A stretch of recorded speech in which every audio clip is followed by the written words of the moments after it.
Welcome to Akar Chemistry classes. We are going through a series of sessions for the chapter Is Matter Around Us Pure? And this is class 9th chapter. It is CBSE board chapter. CBSE board, from CBSE board we are taking this chapter. So till now what we have discussed and what we are going to discuss in our next series, that is what we are going to see in this. So have a relook of what we have done till now. So till now we have studied about matter. Okay, so we know that matter can be divided into two parts, that is pure substances and the mixtures. Further, pure substances also could be divided into two parts, elements and compounds. Okay, we have discussed what are elements, we have discussed what are compounds. Also elements further can be divided into three groups, metals, non-metals, metalloids. Okay, इनको भी हम तीन groups में divide कर सकते हैं, metals, non metals, metalloids. हमने इनकी प्रॉपर्टीज़ को भी डिस्कस कर लिया है. ठीक है, आज हम कंपाउंड्स के बारे में ऑलरेडी हम पढ़ चुके हैं. हम इसके बारे में ये जानेंगे कि ये इनकी क्या प्रॉपर्टीज़ होती हैं. What are the properties of compounds. So we are going to discuss today the properties of compounds, and also you should know that these compounds further can be divided into three groups, and the three groups are acid, bases and salts. Okay, हम compounds को further अगर divide करना चाहें तो हम इनको तीन groups में डिवाइड कर सकते हैं, एसिड्स, बेसिस एंड सॉल्ट्स. ठीक है, तो ये आज का रीलुक है. And let's go to our class. Let's start with our class of properties, for the properties of compounds. Okay, so welcome to class. Now in properties of compound, the very first property is what? The very first property is that a compound cannot be separated into its components by physical means.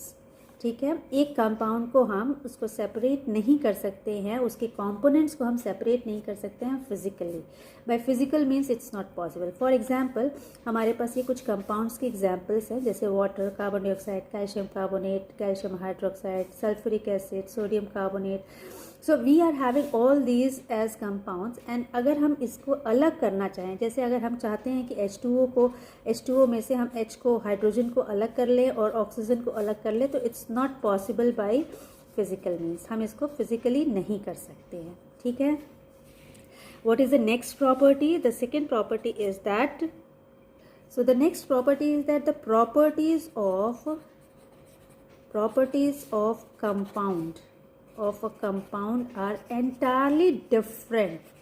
ठीक है, properties of a compound are entirely different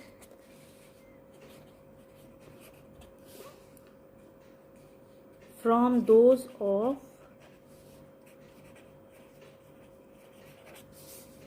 its constituent elements.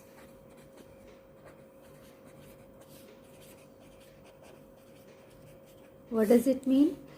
ये जो इसकी properties है, water की जो भी properties है, वाटर किससे मिलके बना है? Water is made up of two elements.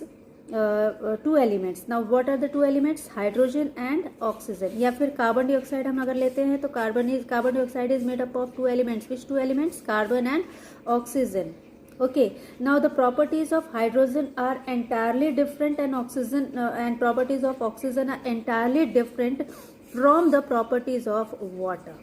ठीक है, क्या मतलब हुआ कि जो हाइड्रोजन और ऑक्सीजन से मिलके तो ये बना है, लेकिन हाइड्रोजन की जो प्रॉपर्टीज़ होंगी वो इससे बिल्कुल मैच नहीं करेंगी, और ऑक्सीजन की भी प्रॉपर्टीज़ वाटर की प्रॉपर्टी से बिल्कुल मैच नहीं करेंगी. So we can say that properties of a compound are entirely different from those of its constituent elements. इसी तरह से कार्बन डाइऑक्साइड के केस में भी है कि कार्बन डाइऑक्साइड का जो प्रॉपर्टी होगा वो बिल्कुल मैच नहीं करेगा कार्बन या ऑक्सीजन से सेपरेटली. अगर इंडिविजुअली इनकी प्रॉपर्टीज़ को हम मैच कराना चाहें तो it's not possible. They don't show the similar properties.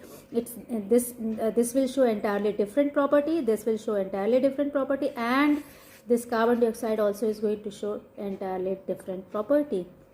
तो इनके कॉन्स्टिट्यूएंट्स से इसकी प्रॉपर्टी का कोई लेना देना नहीं होता है. ठीक है, then the third property is that energy is or you can say, okay, let us write this. Energy is released or absorbed. Okay, energy is either released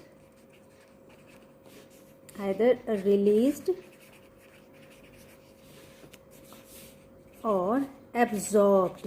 या तो एनर्जी रिलीज होगी या एब्जॉर्ब होगी. ठीक है, एनर्जी इज आइदर रिलीज्ड और absorbed while preparation of a compound. ठीक है, यदि कोई कंपाउंड बन रहा होता है, if there is any preparation of a compound, if any compound is made, in that case either energy is released, it is released out, or energy is absorbed in doing so. Okay, for example, if you see iron sulfide, अगर हम iron sulfide को लेते हैं, if you see iron sulfide, this is an example which we are going to consider. If we consider iron sulfide, ठीक है, so this is a compound. Okay, iron sulfide is what? It is a compound. Okay, अब ये बनता कैसे है? Iron sulphide कैसे बना? ये बना है आयरन फिलिंग्स और सल्फर को हीट अप करने से. मतलब अगर हमने आयरन फिलिंग्स ली, ठीक है, ये आयरन की फिलिंग्स हैं, और प्लस हमने सल्फर लिया, इनको हमने क्या किया? इनको हमने हीट दिया. Okay, we have provided heat. यहाँ से हमने इसको हीट प्रोवाइड किया, तब जाके हमें क्या मिला? आयरन सल्फाइड मिला. अब ये आयरन सल्फाइड जब मिला तो क्या हुआ? Then what has happened? एक तो आयरन सल्फाइड मिला, उसके बाद हमें और क्या मिला? इसमें हमें हीट मिला, and we also got light. इसका मतलब क्या हुआ कि when iron filings are heated with sulphur, it releases some amount of energy in the form of heat and light. And what ultimately it has prepared? It has prepared this compound which is known as iron sulfide. यानी किसी भी compound को हम बनाते हैं तो या तो एनर्जी रिलीज होती है या एनर्जी एब्जॉर्ब होती है, जिसका हमने एक एग्जांपल लिया इसके लिए, और ये आयरन सल्फाइड का एग्जांपल लिया. आयरन सल्फाइड क्या है? एक कंपाउंड है. जब इस कंपाउंड को हमने बनाने की कोशिश की तो क्या हमें मिला? जैसे हमने इसके लिए आयरन सल्फाइड बनाने के लिए हमने आयरन की फिलिंग्स ली, छोटे छोटे टुकड़े लिए, और सल्फ़र लिया, और जब इनको हीट किया हमने, इसके लिए इसको इस आयरन सल्फाइड को बनाने के लिए इसको हीट करना पड़ा, और जब हीट किया तो क्या हमें मिला? हमें आयरन सल्फाइड तो मिला ही, साथ में हमें amount of heat is also released as well as light is also produced. ठीक है, so this is what happened in case of iron sulfide. So we can say that formation of a compound is what? It is a type of chemical change. It's not a physical change. Formation of, we can say that formation of, ये हमारा एक question था जो हमने last session में पूछा था कि is it a chemical change और physical change, what type of change is preparation of a compound. So it formation of a compound actually gives you, formation of compound is a chemical change. इसमें chemical changes होते हैं. ठीक है, it's a chemical change. क्यों हम कह रहे हैं केमिकल चेंज? क्योंकि ये इनके एटम्स में इनकी स्ट्रक्चर, जो इनका मॉलिकुलर स्ट्रक्चर है या जो एटॉमिक स्ट्रक्चर है, वो डिफर करता है इनके कॉन्स्टिट्यूएंट्स के अकॉर्डिंग. ठीक है,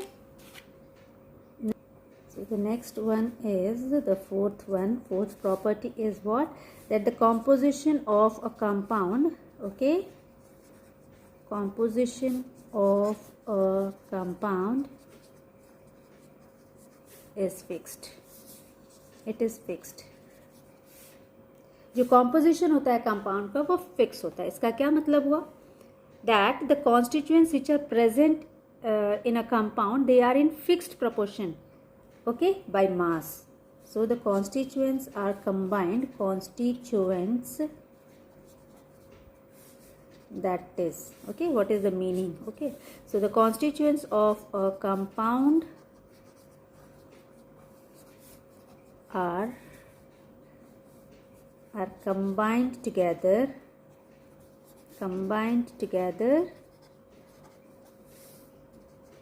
in a fixed proportion by mass, जो कि हमने डेफिनेशन के समय भी जाना था, है ना.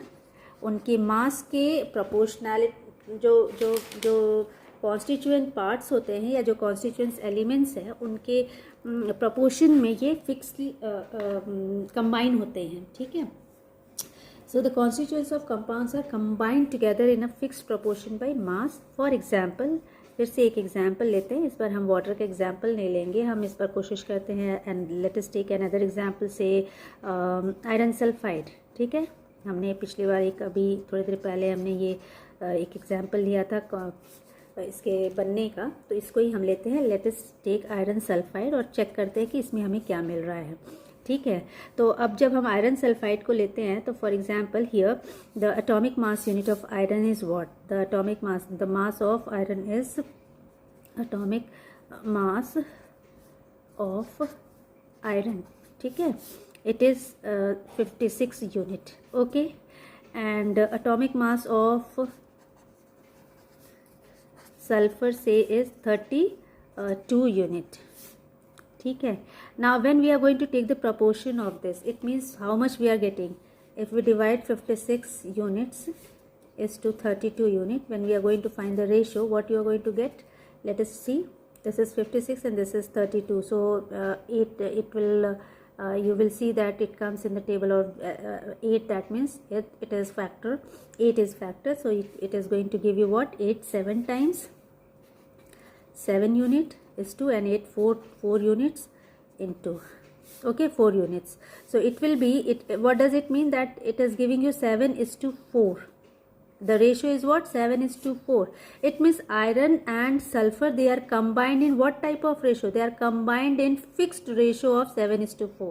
मतलब जो ये आयरन और सल्फर का जो कॉम्बिनेशन होगा कंपाउंड के लिए, ये किस रेशियो में ये फिक्स होते हैं, ये हमेशा ही जब भी ये कंपाउंड बनाएंगे आयरन सल्फाइड का, तो ये हमेशा 7:4 के रेशियो में कंपाउंड क्रिएट करेंगे, यानी कि इसमें 7 पार्ट्स अगर आयरन का होगा तो 4 पार्ट्स सल्फर के होंगे, ठीक है। क्या मतलब हुआ ये 7:4 का, कि जब जब कंपाउंड बनेगा आयरन सल्फाइड, जब जब बनेगा कंपाउंड ऑफ आयरन सल्फाइड, जब भी क्रिएट होगा तो इसमें 7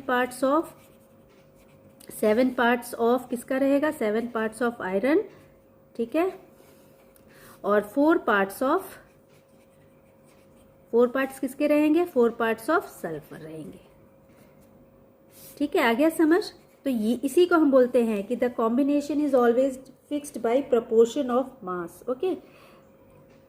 तो I hope you have got this. Now let us go for the fifth property. What is the fifth property? That a compound has a fixed melting point and the boiling point. So I should write here, a compound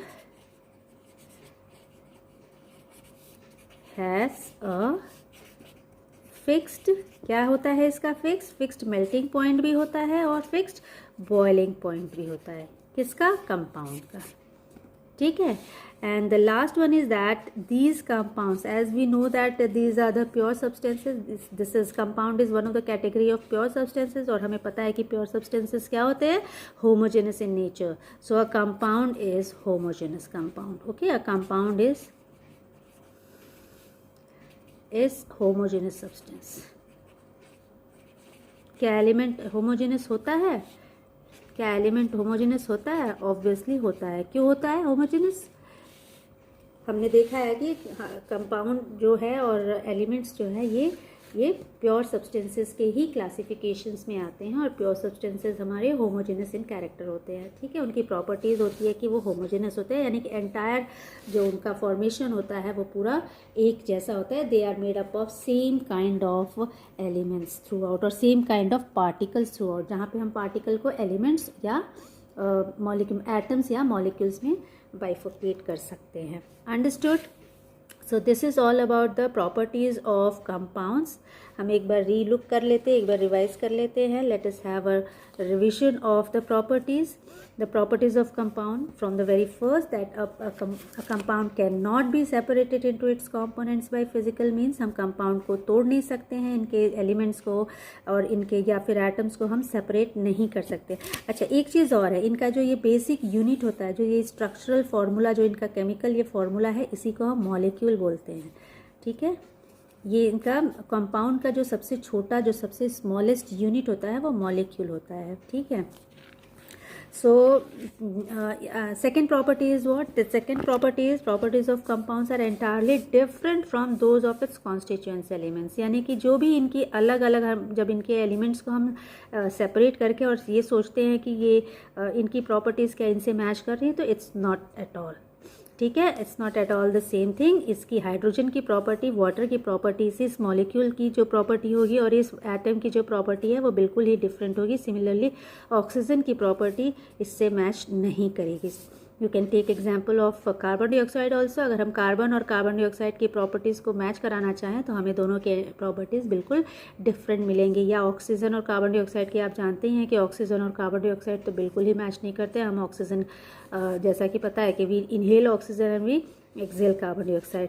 so you can see yourself that इनकी properties match नहीं करती हैं, ठीक है.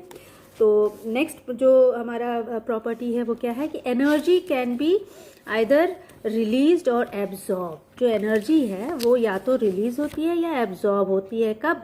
जब एक compound को form होना होता है. तो while formation of a compound either energy is released out और energy is taken in. Okay, so and what type of reaction is this? What type of change is this? It is known as chemical change.